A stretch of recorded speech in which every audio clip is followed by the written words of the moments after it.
इससे पहले हमने देखा रेजिस्टेंस एक्सरसाइज क्या है, उसके डिटर्मिनेंट्स क्या है, डी लॉम और ऑक्सफोर्ड रेजिमेन को देखा। अब हम देखेंगे कि रेजिस्टेंस एक्सरसाइज की जो 6 टाइप्स हैं वो क्या है। इसके नेम्स आप लोगों ने एज इट इज़ याद रखने हैं, वो इंपॉर्टेंट है। इसकी डिटेल्स इतनी ना भी करें तो कोई बात नहीं, बस एक कॉन्सेप्ट होना चाहिए। सबसे पहले हमारे पास मैनुअल और मैकेनिकल रेजिस्टेंस एक्सरसाइज है, आइसोमेट्रिक और स्टैटिक है, डायनामिक में हमारे पास कॉन्सेंट्रिक और एक्सेंट्रिक है जो कि शॉर्टनिंग और लेंथनिंग में आ जाता है। देन डायनामिक में हमारे पास कांस्टेंट और वेरिएबल रेजिस्टेंस है। देन आइसोकाइनेटिक एक्सरसाइज है, open and close chain exercise है। ओपन और क्लोज चेन एक्सरसाइज आप लोगों ने डिटेल में करना है बिकॉज इट्स वेरी इंपॉर्टेंट और वाइवा क्वेश्चंस में भी अक्सर पूछा जाता है। देन सबसे पहले हमारे पास मैनुअल और मैकेनिकल एक्सरसाइज को देखिए तो मैनुअल हमारे पास क्या होती है कि कोई भी थेरेपिस्ट जो है वो अप्लाई कर रहा है एक्सटर्नल रेजिस्टेंस। और मैकेनिकल में क्या है कि मैकेनिकल डिवाइसेस होती हैं लैब्स में जिसकी वजह से जो है वो रेजिस्टेंस या लोड अप्लाई कर रहे हैं। आइसोमेट्रिक में हमारे पास क्या है कि स्टैटिक एक्सरसाइजेज होती हैं जिसमें हम लोगों ने होल्ड करना होता है एक पोजीशन को। तो इसमें हम देखें कि क्या होगा, hold a position against in decrease load और प्रोलॉन्ग टाइम।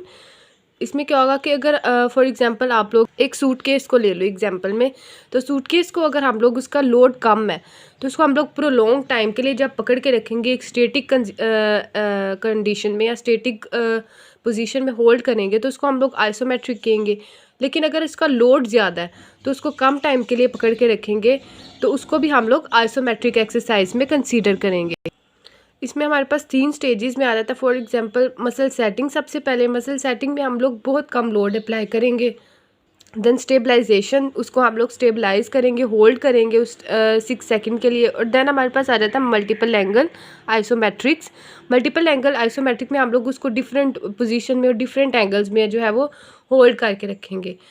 अब सबसे पहले अगर हम लोग 10 सेकंड का अगर आइसोमेट्रिक एक्सरसाइज करवा रहे हैं तो 2 सेकंड उसका राइज टाइम है, 6 सेकंड जो उसका होल्ड है स्टेबलाइजेशन में आ जाता है और 2 सेकंड जो उसका फॉल टाइम है। देन उसमें क्या होता है कि आइसोमेट्रिक में हमने ध्यान रखना है कि ब्रीथिंग को होल्ड नहीं करना बिकॉज अगर हम लोग ब्रीथिंग को होल्ड करेंगे, एक्सलेशन नहीं करेंगे तो उसमें क्या होगा, विजाल्वा मैन्योवर एक कंडीशन है जिसमें क्या होता है कि ब्लड प्रेशर जो है वो सडनली इंक्रीज हो जाता है। और don't do high intensity exercises for patient of सीवियस डिजीज़। अगर किसी पेशेंट को कार्डियोवैस्कुलर डिजीज़ है तो उसके लिए हम लोगों ने हाई इंटेंसिटी एक्सरसाइजेज नहीं करवानी। उसके लिए हम लोग इंड्योरेंस ट्रेनिंग की तरफ जाएंगे जिसमें रिपीटिशन ज़्यादा और इंटेंसिटी कम है। देन हमारे पास डायनामिक में कॉन्सेंट्रिक और इंसेंट्रिक की बात करें, कॉन्सेंट्रिक इंसेंट्रिक में हमारे पास आ जाता है बाइसेप्स या ट्राइसेप्स के लिए भी हम लोग सिंपल एग्जांपल लेते हैं कि शॉर्टनिंग और लेंथनिंग होती है। देन इसमें आ जाता है शॉर्टनिंग और लेंथनिंग ऑफ मसल जिसमें क्या है कि ज़्यादा लोड, स्ट्रेंथ, अडेप्टेशन होती है और एफिशिएंसी भी ज़्यादा हो रही है। और डिलेड ऑनसेट मसल सोरनेस जो है वो एक्सेंट्रिक एक्सरसाइज की वजह से होती है। अगर हम लोग कॉन्सेंट्रिक और एक्सेंट्रिक में डिफरेंस देखें तो हर चीज़ जो है वो एक्सेंट्रिक में ज़्यादा हो रही है। फॉर एग्जांपल लोड भी इसमें ज़्यादा देंगे, स्ट्रेंथ भी इसमें ज़्यादा इंप्रूव होगी, अडेप्टेशन भी ज़्यादा होगी, एफिशिएंसी भी एक्सेंट्रिक की ज़्यादा है।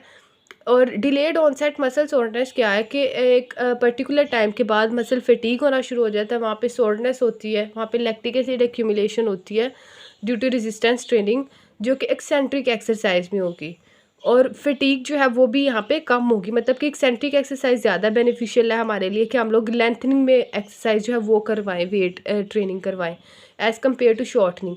उसके बाद हाई इंटेंसिटी एक्सेंट्रिक ट्रेनिंग जो है वो उसको हम लोग प्लायोमेट्रिक ट्रेनिंग भी कहते हैं, जो कि क्या करेगी, डिसलरेट करेगी बॉडी सेगमेंट को और इंक्रीज़ करवाएगी हार्ट रेट को और ब्लड प्रेशर को।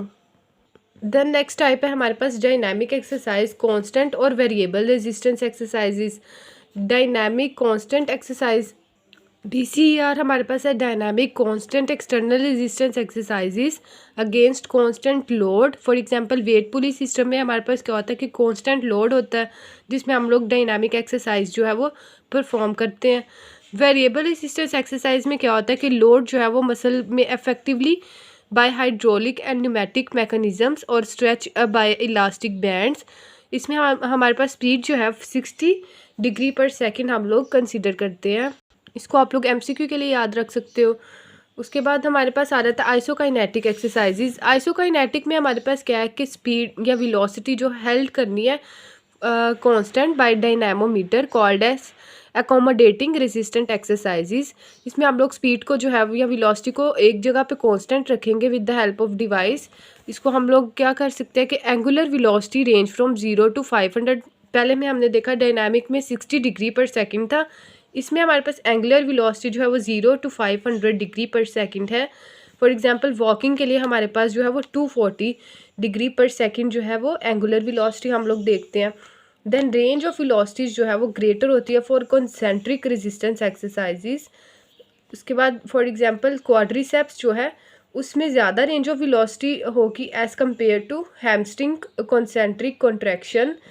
उसके बाद हमारे पास आ जाता है ये इम्प्रूव करेगी क्या, स्ट्रेंथ को, पावर को और इंड्योरेंस को।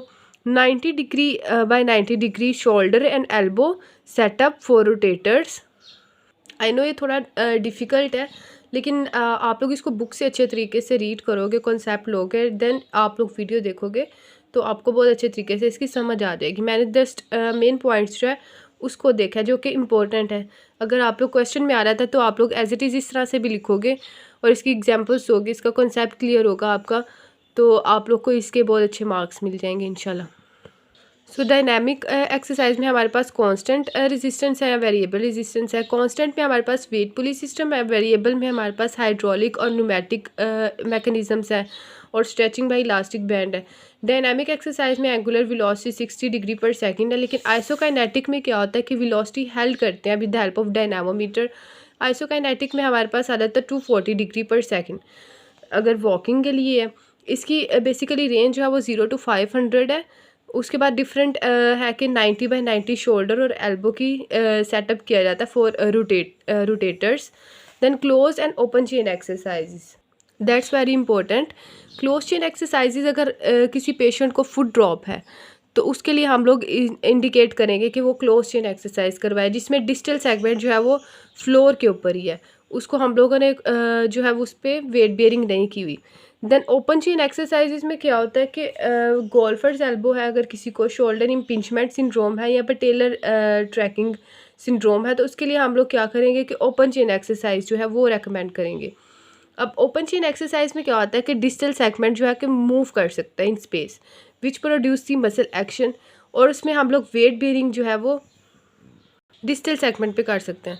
बट इसमें क्या है कि movement and resistance at distal segment, अगर हमने रेजिस्टेंस अप्लाई करनी है तो हम लोग डिस्टल सेगमेंट पे अप्लाई करेंगे। इसकी पहले हम लोग डायग्राम देख लेते हैं ताकि आप लोग का एक कंसेप्ट जनरेट हो जाए। सो इसमें अगर हम लोग देखें तो that is open chain exercise जिसमें हमारे पास डिस्टल सेगमेंट जो है वो मूव कर सकता है। रेजिस्टेंस हम लोगों ने डिस्टल सेगमेंट पे अप्लाई करना है, और क्लोज चेन एक्सरसाइज में हमारे पास क्या है कि डिस्टल सेगमेंट जो है वो फ्लोर के ऊपर है। इसकी एग्जांपल में देखें तो रेजिस्टेड नी फ्लेक्शन जो है, जैसे कि नी फ्लेक्शन में जा रहा है और उसको हमने रेजिस्टेंस अप्लाई किया तो ये ओपन चेन एक्सरसाइज है। और क्लोज चेन में हमारे पास क्या है कि रेजिस्टेड हिप और नी फ्लेक्शन।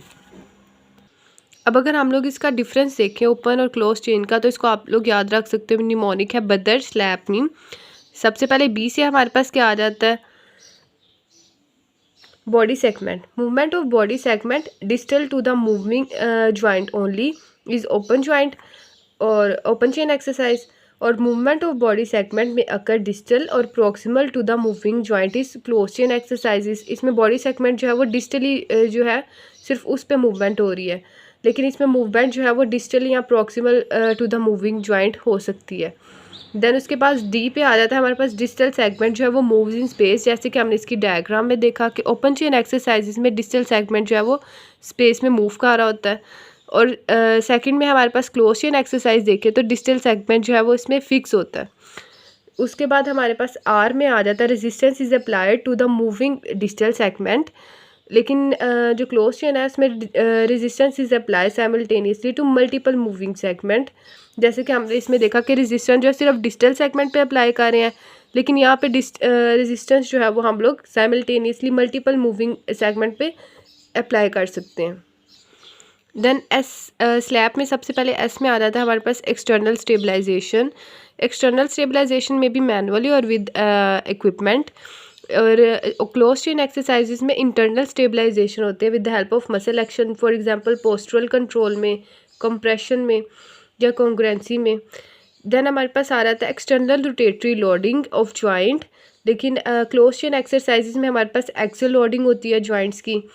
देन हमारे पास आ जाता है एक्टिवेशन ऑफ मसल। इसमें क्या होता है कि muscle activation occurs predominantly in prime movers, और आइसोलेटेड जो होती है वो muscle crossing the movement joint. Then इसमें क्या होता है कि मसल एक्टिवेशन जो है वो मल्टीपल मसल ग्रुप्स के ऊपर हो रही होती है, जो कि डिस्टल भी हो सकता है और प्रॉक्सिमल भी हो सकता है मूविंग जॉइंट के। देन अगर हम लोग ओपन चेन एक्सरसाइज का देखें तो ये क्या होता है, typically performed in non weight bearing. Non weight bearing में हम लोग करवाते हैं, लेकिन जो क्लोज चेन एक्सरसाइजेज है typically but not always performed in weight bearing position. मतलब कि ज़्यादातर हम लोग वेट बेयरिंग में करवाते हैं, लेकिन ये ज़्यादा इंपॉर्टेंट नहीं है कि हम हर दफ़ा वेट बेयरिंग में करवाएं, नॉन वेट बेयरिंग में भी हो सकता है। देन लास्ट पे हमारे पास आ जाता है एम। एम से हमारे पास क्या है कि मूवमेंट इंडिपेंडेंट जॉइंट मूवमेंट हो सकती है, और इसके अंदर क्या होता है कि इंटरडिपेंडेंट जॉइंट मूवमेंट होती है, जो कि मल्टीपल मसल ग्रुप को जो है वो एक्टिवेट करती है। इसमें हमारे पास अगर देखें दोबारा से, तो सबसे पहले बदर स्लैपनी में बॉडी सेगमेंट जो है वो डिस्टल जो है वो मूवमेंट में होती है, और इसमें क्या होता है कि बॉडी सेगमेंट डिस्टल और प्रॉक्सिमल में मूवमेंट हो सकती है।